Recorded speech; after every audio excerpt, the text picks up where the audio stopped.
Hi Janeites and welcome back to the What the Austen podcast. I have an exciting guest on this episode with me today, and that is the author of the Jane Austen murder mystery series, Tirzah Price. Tirzah currently has two books out, that is Pride and Premeditation and Sense and Second Degree Murder, and will soon be releasing her third book in the series, which is Manslaughter Park. Just a pre-warning, there are spoilers in this episode, so if you prefer to read the books first and come back, I totally understand, but I had such a blast talking to Tirzah about all of her books, and I hope you enjoyed this episode. In celebration of the new book, we thought we'd jump on the podcast and have a chat about the series, so welcome Tirzah, it's so wonderful to have you with me. Thank you so much for having me. I'm so excited to be here. Yes, absolutely. I'm super excited about this. And the first question that I ask all my guests is, what got you into Jane Austen originally? Ooh. Originally, what got me into Jane Austen was probably all of the adaptations, like movie and TV show adaptations that were out there. So I, grew up in like the 90s and early 2000s. So the BBC version of Pride and Prejudice, I remember watching that. I remember I got the VHS tapes from the library. So it was like a very big commitment of like, I'm not even sure I could get them all out at once. Like I probably had to like watch the first tape and then bring it back and go get the other one. And then the Emma movie adaptation with Gwyneth Paltrow, all of those, mostly like the BBC versions, were what got me into Jane Austen originally, because I was, watching those at like middle school slumber parties and when I was pretty young, before I was actually reading the books. And that just sort of sparked my love for the time period, because I've always loved historical fiction, but also the stories and the romance and the humor. And so it was, I probably watched an adaptation before I actually read any of the original books. And of course I love the books as well, but that was what really got me into it. I love that. And so when was it that you kind of picked up the books then? Did you watch quite a few of the adaptations, then you were like, I think it's time for the books? Or Yes. was it, yeah. So I do remember watching the like the BBC version of Pride and Prejudice, and I know I saw the the Sense and Sensibility movie, because I think that came out like in the late 90s or mid 90s. And Emma was like a big favorite in my middle school slumber party roster of movies that we would always watch. But my first Austen that I actually read, I was probably 14 or 15, and I read Pride and Prejudice, and I remember not loving it at first because I thought like, this is really boring compared to watching these movies. And because it's they were written 200 years previously, and it was just not necessarily, the snappy, exciting, sweeping romance that I was expecting. But then I read Sense and Sensibility and Emma in high school as well. And then when I went to college, I was an English major in college. And so, of course, we studied Austen. And that's when I read Austen, I started to like really be like, no, this is actually good. I have a greater appreciation for, just the style of the writing, and also like the depths of the novels that, as good as many adaptations are, you can't like completely dig into everything that the book has and contains, because there's so many, subplots and nuances. So I would say that I didn't love the books right away, but I obviously liked them well enough that I kept reading Austen, even if I wasn't immediately, swept away by the prose.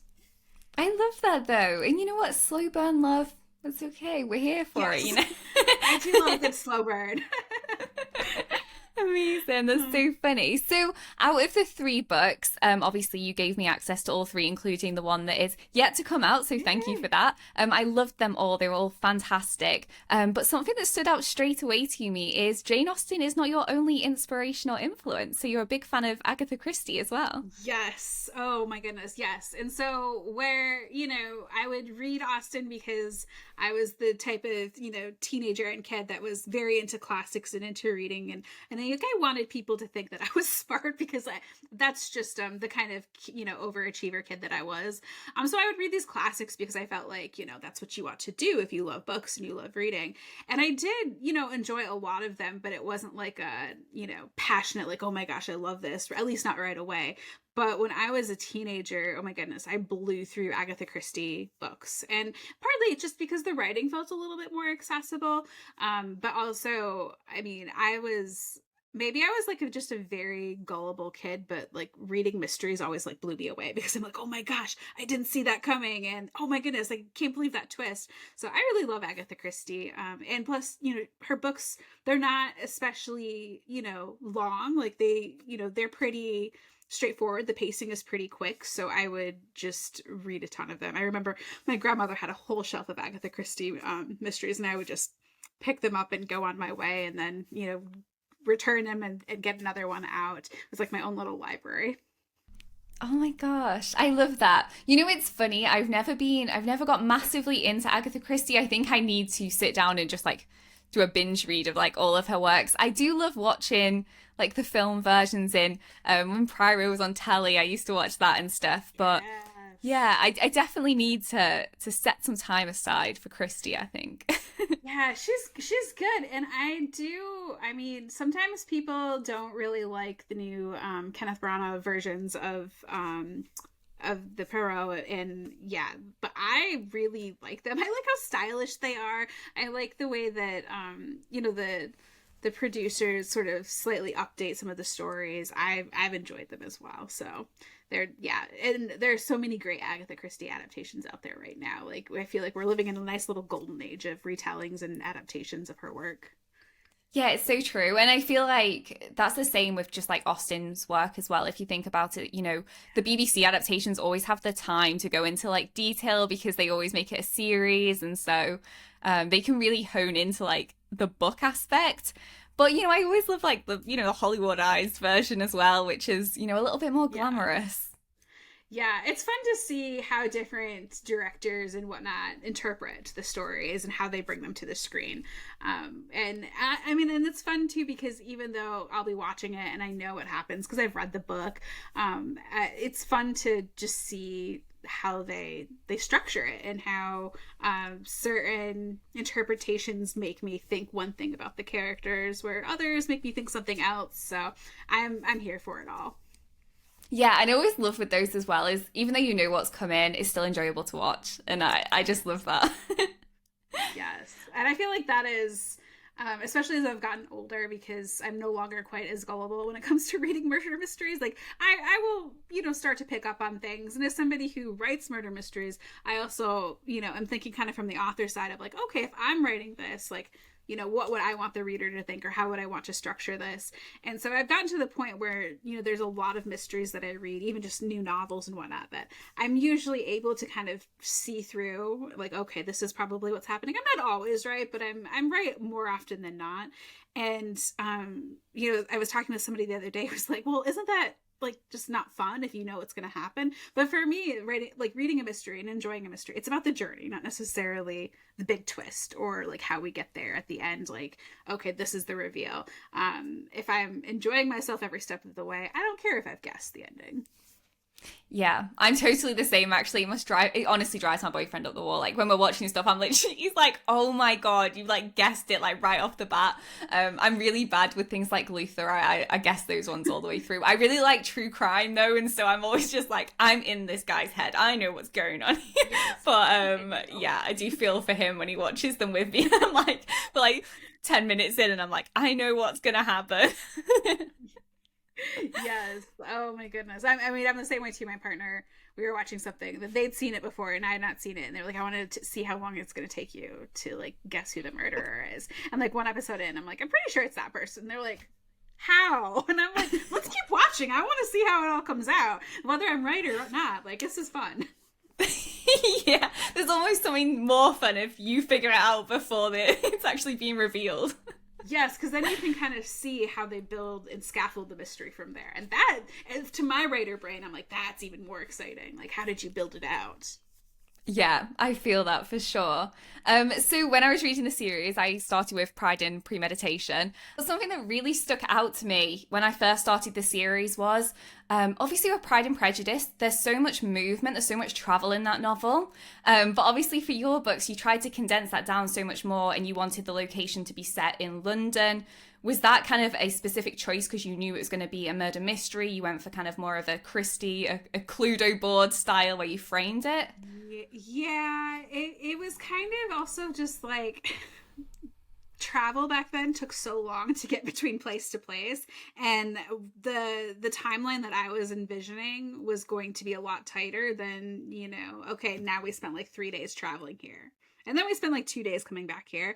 I was like, it's just going to slow things down way too much. So I was like, if they are already in London and they are already here, then they're just running around the city, which is still a lot of travel. But then, you're not having, 3 days on a coach. So that was kind of like, from a practical pacing standpoint, it was that. But then also, there was just, when I was researching, I was able to find out just a little bit more about like crime in that time period, with London as kind of the central focus. And so it just kind of made sense to just sort of shift the story there.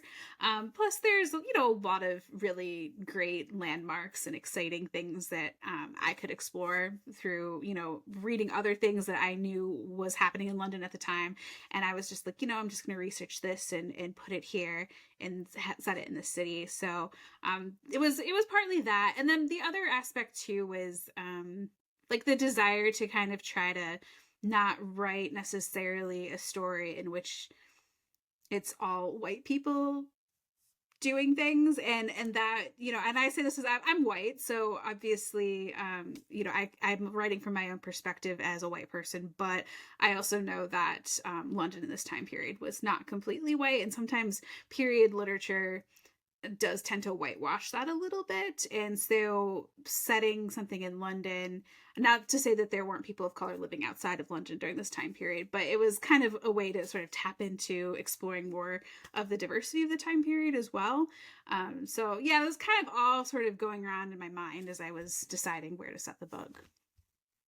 No, I love that. And yeah, absolutely. I think it's really good to tap into the diversity of the time period as well, because you're so right. There's so many, particularly Regency like period dramas, where they often do feel very whitewashed, and that just wasn't necessarily the case. That doesn't necessarily reflect the history at the time. Like you said, London, there was diversity in London at the time, and probably outside of London as well.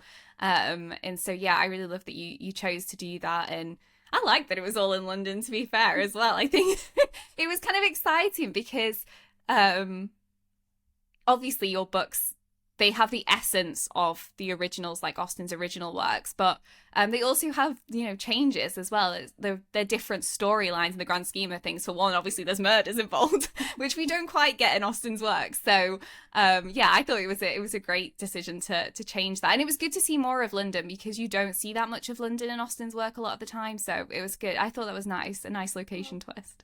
Thanks. Yeah. And it was also just kind of, I know a lot of people sort of tend to think of Jane Austen's time period as like, upper society, nobility. And, one thing that has always struck me about Austen's work is like they're often really interesting sort of ruminations on class, because not every Austen heroine has money or comes from money, and they're kind of like rubbing shoulders and rubbing elbows with that world. But a lot of her characters are firmly middle class and have these worries about money, and being able to kind of explore that in London too is also exciting to me. Like I read a lot of Regency romances with, dukes and earls and all that. And that's fun, escapism and fantasy, but it was also fun to explore the Regency period that was, more of the middle class time period. Yeah, no, I can totally get that. And also I really liked as well that you kind of showcased more of the kind of lower class as well, in like terms of like servants or people who were just helping out and things. I really appreciated that, because sometimes you don't get it, but sometimes some of the best characters are those like on the sidelines. Like I always remember Hill in the like in the 1995 when Mrs. Bennet's running around, she's like, Hill, where is Hill? Yes. Yeah, those people, they tend to just kind of get shoved off to the side of the story, and I'm like, no, imagine working in the Bennet household, even if you were in Longbourn, and just like, being the like having this front row seat to all this drama, but like you're not really a part of it as well. So that's always been very interesting to me. Yeah, no, absolutely. And something that I also really liked, like a change that you made, is I felt like it was less focused on the romance in the series, well, series so far, and more focused on like what their passions, like personal passions were, and like potential occupations could be. So obviously we see that with Lizzie. Is she's like trying to follow in her father's footsteps. But one of my favorite ones was in Sense and Second Degree Murder, and Eleanor's passion towards chemistry and science, and I just loved that. I thought that was so fitting. And yeah, I'd love to talk about like how you came up with what roles would best suit the characters. Thank you. Yeah, I mean, with Lizzie and Darcy in Pride and Premeditation, I knew that it was gonna have to be something to do with like the justice system, just because I knew that there's gonna be an accusation of murder. And obviously, I mean, how murders were dealt with in the early 19th century is very different from like even what I know about like watching crime TV. And of course, the legal system in the UK is different from the US, which is again where I'm from, so I'm a little bit more familiar with that. So I was doing like just a lot of research, and I was like, well, something to do with lawyers and the law, because there was not as much there wasn't as rigorous of a like law enforcement system in that time period. So that was it kind of came a little bit more naturally of like, okay, they'll probably be interested in the law if they are interested in justice, and then kind of pitting them against each other as sort of rival rising lawyers in their field was kind of fun too, because of course they would disagree. You have to give Lizzie and Darcy reasons to butt heads, of course. And then with Eleanor and Marianne, that was born out of, of course I wanted to give every character in this series something that they're passionate about, something that they want to do that's, beyond finding a husband or, securing a lifestyle. I mean, in the early 1800s, of course, it's like totally reasonable that that is what the women would want, and that's what they would work towards, because there were not as many opportunities for women, and women really, their only job security, or their only security really, was to find a husband or have money. So I knew I needed to give them all something. And so from that, I was just kind of thinking like, okay, what would the crimes be? What would the murders be? And what could they do? Or how could they be predisposed to, solving or investigating them? So in my mind, Marianne is a bit more of a hothead. She will, march up to somebody in a ball and be like, "How dare you not talk to me," for weeks. So I thought of her as somebody who would, be kind of a gung ho investigator. And then Eleanor is much more reserved. So she would do something that would, not necessarily be putting her in front of people. And then when I was also thinking about like the method of murder, I was really intrigued by the idea of poisons, like, and especially this is like going back to Agatha Christie, because Agatha Christie, lots of poisoning in her books, and that's in part because she trained, I believe she worked in a pharmacy during World War One, so she saw firsthand the effects of various medicines and chemicals, and that gave her a lot of inspiration for her books. So I was thought, it'd be fun to bring in poison in one of these books. And so with Sense and Second Degree Murder, I wanted to do poison. And then I was like, well, somebody needs to be able to investigate a poisoning. So therefore, Eleanor should be scientifically inclined. So that was kind of how it all sort of organically played out. As far as Manslaughter Park, that was, my editor and I were going back and forth with like, okay, what's the deal with Mansfield Park? Because it's, out in the country, and we need a reason for things to be happening and for people to be coming here. And she was like, well, she was just throwing me all these ideas, and we were talking, and she said something about fine art, and I was like, oh, I am so fascinated by the fine art life, and like also the people who collect art versus like the people who are artists, and then also forgeries, because there's a lot of very interesting fine art scams out there. I've watched a lot of documentaries, and so I was like, okay, if Fanny's an aspiring artist, then we can build a mystery around that. So it kind of was an organic process of deciding, what could the girls be into, but then also how could it help them solve the murders, and what would the murders and the crimes actually look like. That's so interesting. It's interesting to see how you kind of came to the first two books. It was kind of thinking backwards, like what is the crime and then who can investigate that crime, whereas Manslaughter Park was a little bit more of a brainstorming thing. But that's really interesting. And I loved in Sense and Second Degree Murder that the three Dashwood sisters were kind of like the A team. Like I just loved that, like Eleanor was like, the scientist, Marianne's an investigator, and then I loved that Margaret was like a crime buff. She just loved crime fiction and like writing crime fiction. I was like, I just love that element, and it was good to see more of her because I think she's such a fun character. She is. I feel like she really stole the show. Like as I was writing it, and I would be like, "Oh yeah, remember Margaret exists," and then she would just like pop right up and be like, "Hey, don't leave me out of this. Like I want to be with you." And they're constantly, poor Margaret. I mean, they're constantly pushing her off to the side, in part because she's only 11 and they don't want her to get hurt, but also she's very, very much like, no, I could be a part of this. Just give me a chance. Yeah, no, absolutely. And I think you kind of touched on it there about your choice to use poisons. And I found the author's notes in Sense and Second Degree Murder really interesting to read as well, because you must have to do quite a bit of research into like opium and the supply and chain of opium and the taking of opium in the 1800s. I knew nothing about this. I was really fascinated by it all. So much research. Yeah. So, when I landed on poison, and then I thought, oh, and then Eleanor can be a chemist. And my editor was like, I love it. I love it so much. And I was like, yay, she loves it. And then like I went away from that conversation like, oh no. And now I have to do all the research because it has been a long time since I've taken any sort of chemistry class, and I do not know that much about poisons. So, I had to my first step was just doing research about poisons and to figure out what should the poison be.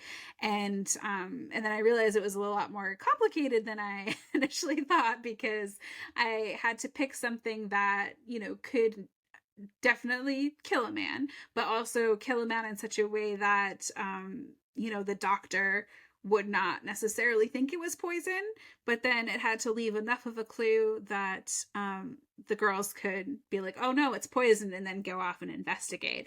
And so actually figuring out that I wanted to use opium was not super difficult, because I did a little bit of research and I found out that opium was quite easily gotten in that time period in London, and it was used in just so many different things.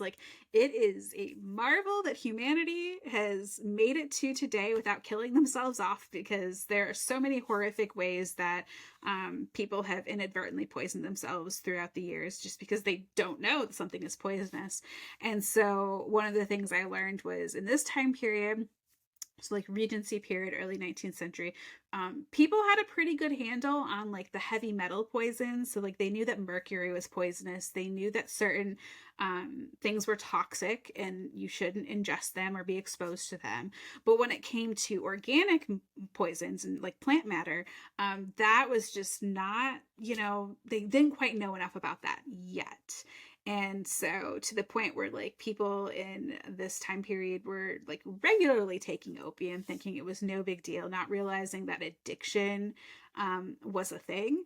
And there was even this famous French court case in the 1820s where the prosecutor got so frustrated because he knew through logic, oh, this person was fine one day, but then they eat this one thing and then they die. He must have been poisoned, and it must have been poisoned by some sort of organic matter. But the scientific knowledge wasn't there, and the rest of the world didn't understand that. And so people were just getting away with murder left and right. And he was like, all right, if you poison your brother, you poison your father, you poison your mother, as long as you use a plant poison, you're going to get away with it. So might as well try.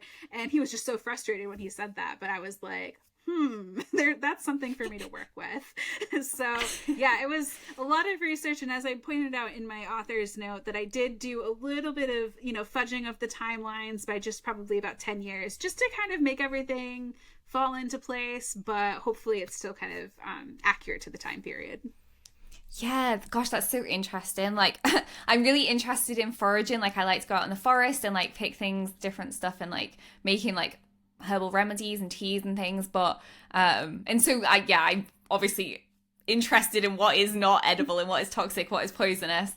But I feel like that is such a lost art because like pre 1800s, like earlier, um, people were really in tune with that kind of thing, you know, using plant matter as like, you know, medicinal purposes and herbal remedies and things. And then I feel like it's something that got lost with time. And then next thing you know, people don't know don't know what they can eat and what they can't eat, and they're just trusting Yes. what people hand them over the counter. So Yeah, and that's, I mean, mushroom foraging is kind of big in the state that I'm from, and every year I swear the health department is always like, remember guys, this is the mushroom that you can't eat, this is the mushroom that you should not even touch, you just let it be. And like, don't just jump on the bandwagon of everybody getting excited to hike because it's morel season. Like, you have to know what you're actually picking. And that is like a little bit terrifying to me, especially after reading probably 6 or 7 books about poisonings and like the birth of forensic science. Yeah, like just be careful out there. yeah, absolutely. It's super important for sure. In yeah, it was just fascinating to kind of learn more about that. And I kind of love that like the Brandon was kind of like a pharmacist as well, and that's how he came into the story. Because sometimes when I'd be reading, I'd be thinking, how are we going to bring like the heroes into the story? Like at this point, like where are they going to fall into this? So it's always interesting to see like where they would fit, what they were doing, and how it would all kind of link together. But yeah, it was really enjoyable to kind of go through that journey, and that's what I loved as well, because it wasn't always strict to the like original plot. There were still surprises, there were still things to uncover, which I thought was really interesting. And something about Sense Sensibility for me that I've always found is there are so many characters in that book. Was that something that you were like, I'm gonna have to cut some people down here?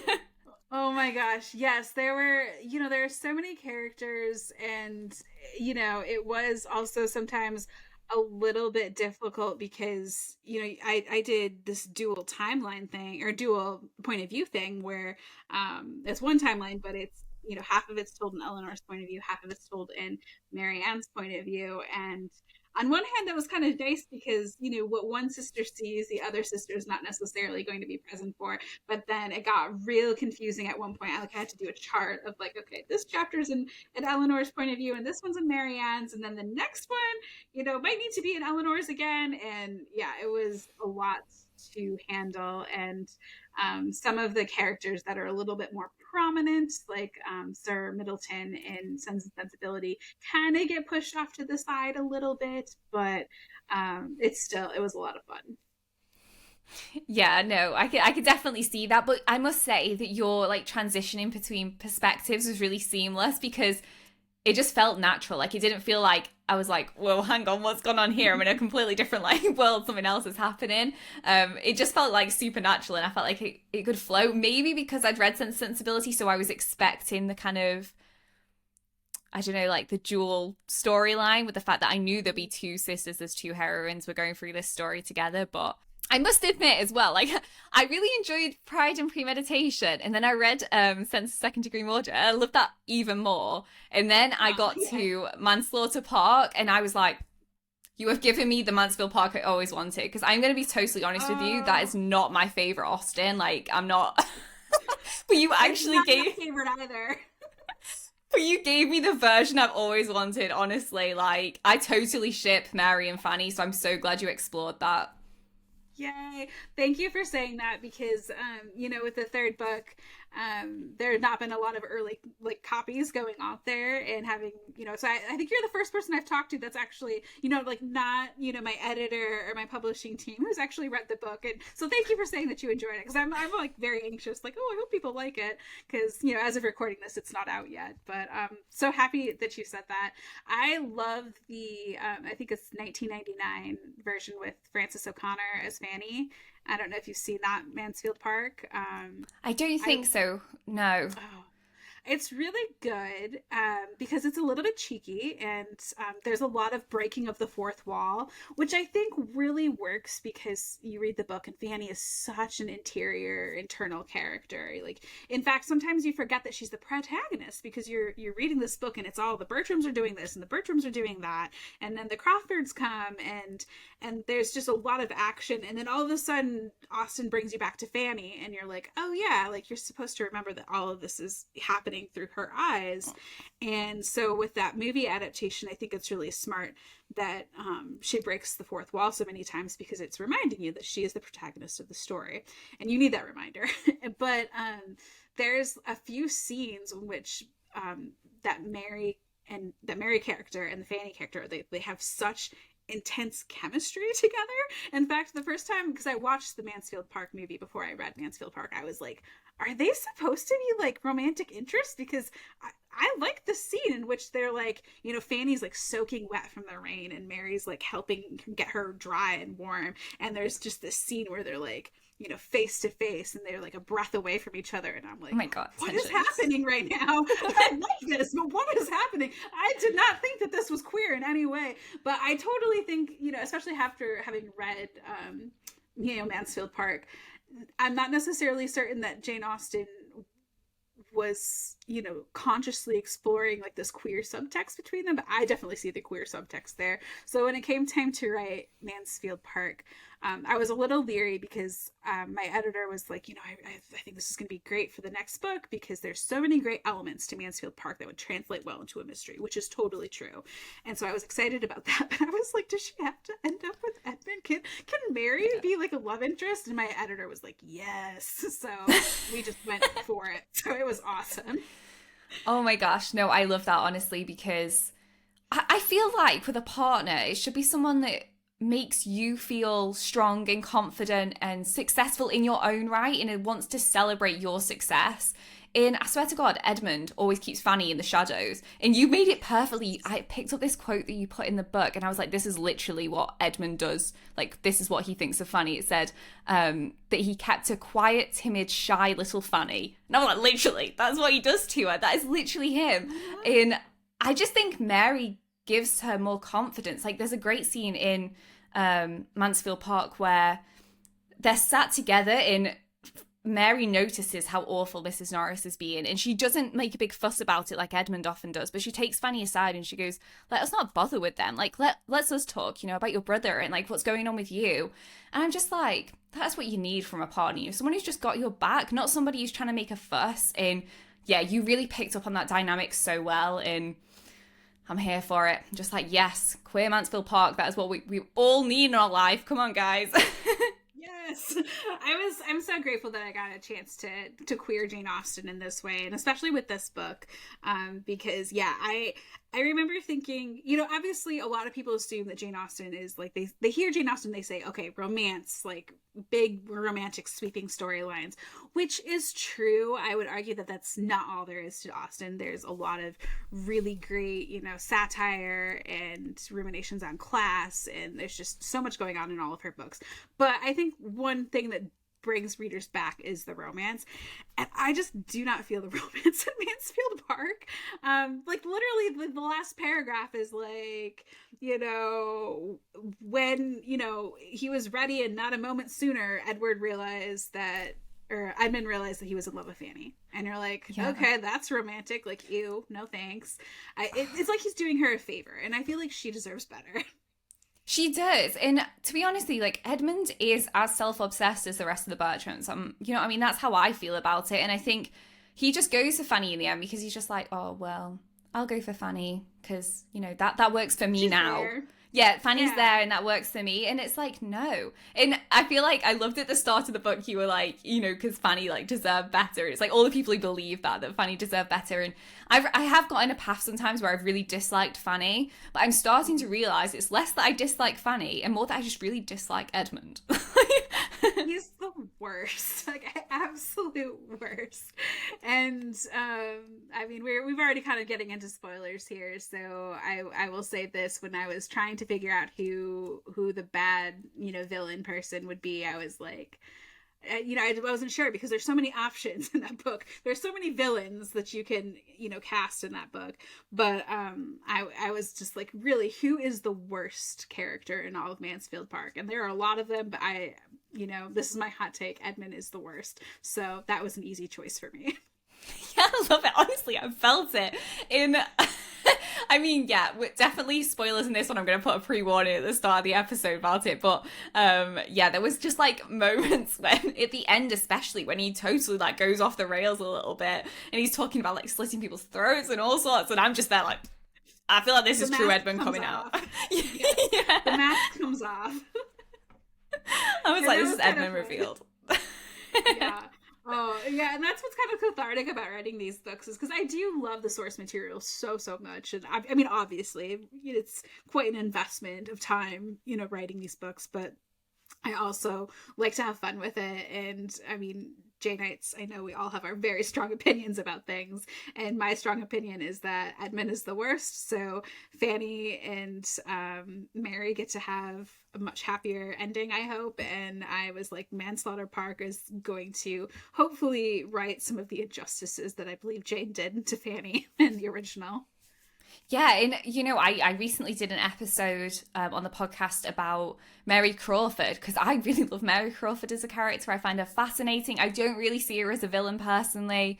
And she fits a lot of the characteristics as Austen's heroines that Austen was honest about liking, people like Emma or people like Elizabeth. And yet Fanny is so different, and I just feel like she needed time to shine. And I feel like she gets that in your book, Yeah, and she's not perfect. She sometimes is a little bit too forward, or she says things that are a little bit too scandalous. But what strikes me about her too is like she's genuinely kind. Like when Fanny rejects Henry, she's not like upset about it. She's like, oh, it's too bad. Like I would have liked to have you as a sister, but you're probably too good for him. And I'm like, she's so nice. Literally, she's always kind to Fanny. This is the point that I made in the podcast. Yeah. I was like, she's always so kind to Fanny. Like, I just, why weren't they together? Right? And not in like a weird way where you feel like she's being kind because she's obligated to. Like she's just genuinely nice. So yeah, she genuinely cares for her. I think you can see that. Yeah, it always made me a little bit angry when I would read Mansfield Park and be like, Fanny, like, just, ditch the Bertrams and go hang out with Mary because she's cool. Yeah. And I can see why a lot of people always are like, oh, I wish she'd gone with Henry. Like, not because he's perfect, but just to remove herself from the situation because the Bertrams are just, like, toxic. They just have all the bad vibes. Yeah. Although I'm not sure if I could ever have married somebody who was like carrying on an affair with my cousin either. I will just say that. But I do understand where that motivation to just like get out. But I'm like, but Mary, she's right there. Mary's just the perfect choice. Let's be honest, okay? Henry, maybe. Mary, yes. I think is the key. I definitely love that aspect of the book. And I thought there was something really peaceful as well. I mean, you were saying with Mansfield Park it was a little bit easier, and I could kind of get that with the sense that the location's already tight.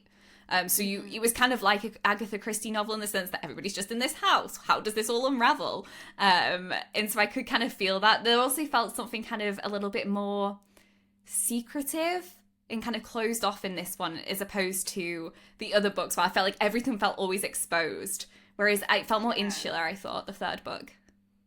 Yeah, and that, I mean, I think it has to do too with the fact that Fanny is not somebody who has many confidants. Like she has Edmund, and we know that he's the worst, but she doesn't have any friends really, and Mary's kind of like her first friend, and even then, like in the original, she doesn't fully trust Mary. So it was kind of interesting to try to write this novel where when you're writing a murder mystery and you have a protagonist, like they need some sort of agency, like they need to kind of be pushing themselves to investigate and get out there. Which was part too why I brought Lizzie and Darcy back, because Lizzie is like needed to give Fanny the kick of the butt to like actually investigate, because I don't think that like naturally on her own she would have necessarily gone down that path.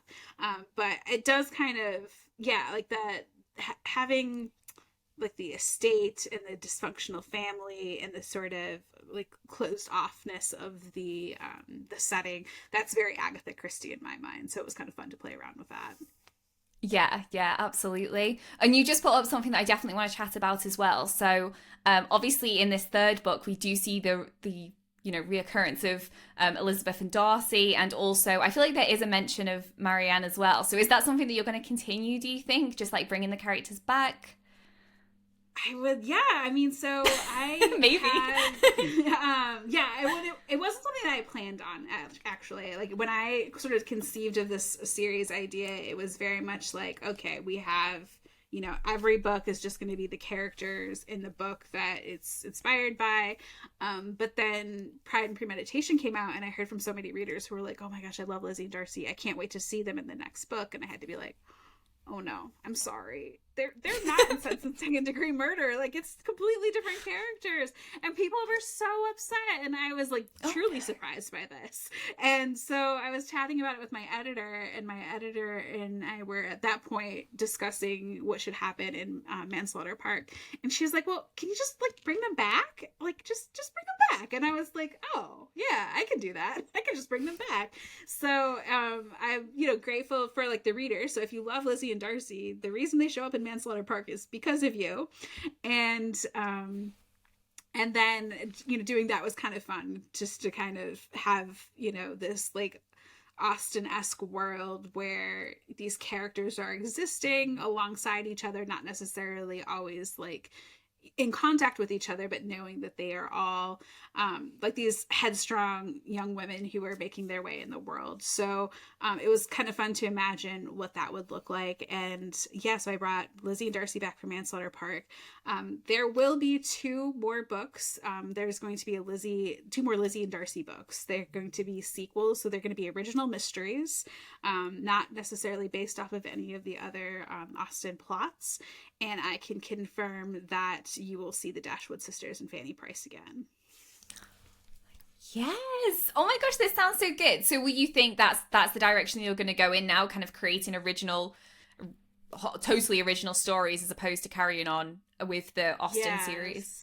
So I just turned in the first Lizzie and Darcy sequel and to my editor, and yes, it's a completely new mystery. It takes place in London. You'll see the Dashwood sisters.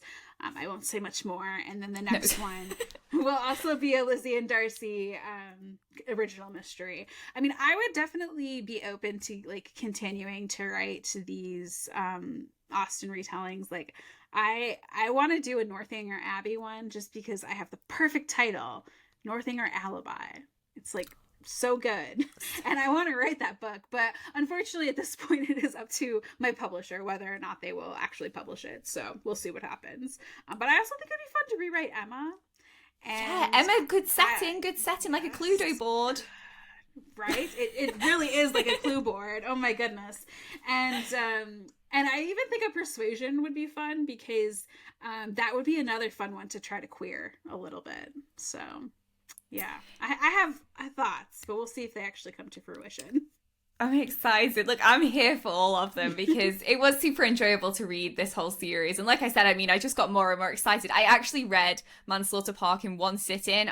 We have a coffee shop just down the road, and I got there at like 12 o'clock and I just sat and read the whole thing through. I was like, I'll just order more food here. I was like, thank you. I'm not leaving till I've finished.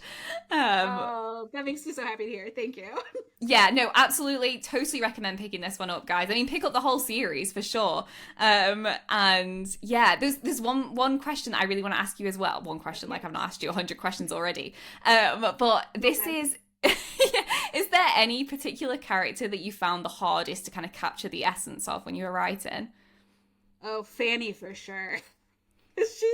She's very interior, like I said, and I guess and as I was reading Mansfield Park, I'm gonna constantly confuse the titles. As I was reading Mansfield Park, I felt like sometimes Fanny got lost in the narrative a little bit because like we're hearing about all these things and then I'd be like, where's Fanny in all of this? And then at the end of the chapter, Fanny would sort of be brought back.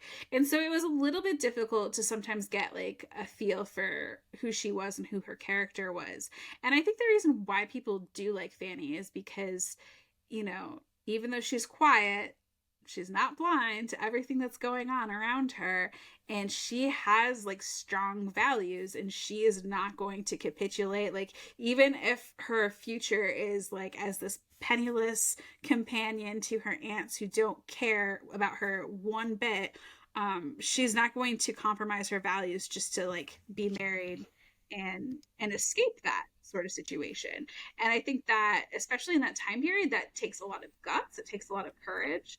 And so I do admire that about Fanny, but she is more of a passive character. And unfortunately, you can't have a really passive character in a murder mystery because they need to be solving the mystery. So I know the first draft I came up with, my editor was like, we really need her to be doing a little bit more. And I was like, you're right. I just, that first draft was really difficult because I was still trying to figure out who she was, and I didn't want to sacrifice the elements that make her Fanny and that make, you know, Janeites love Fanny.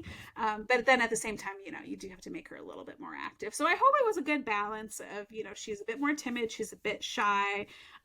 She does not want to solve a murder mystery, guys. Like, she just wants people to leave her alone so she can paint and be happy in nature. And unfortunately, she has to solve the murder mystery. So she does so somewhat unwillingly, but she does do it.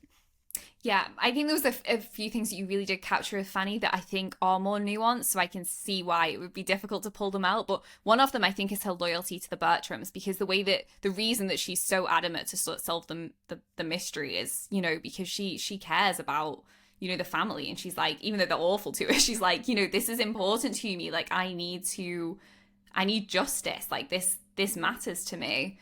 And then there was the other thing that I thought you really pulled out as well is Fanny is not angelic. Like, loads of people think she's really angelic. I'm like, Fanny has flaws. Like, her jealousy is probably her number one flaw. Like, she really struggles with her jealousy, and you really pick that up. And I was like, yes.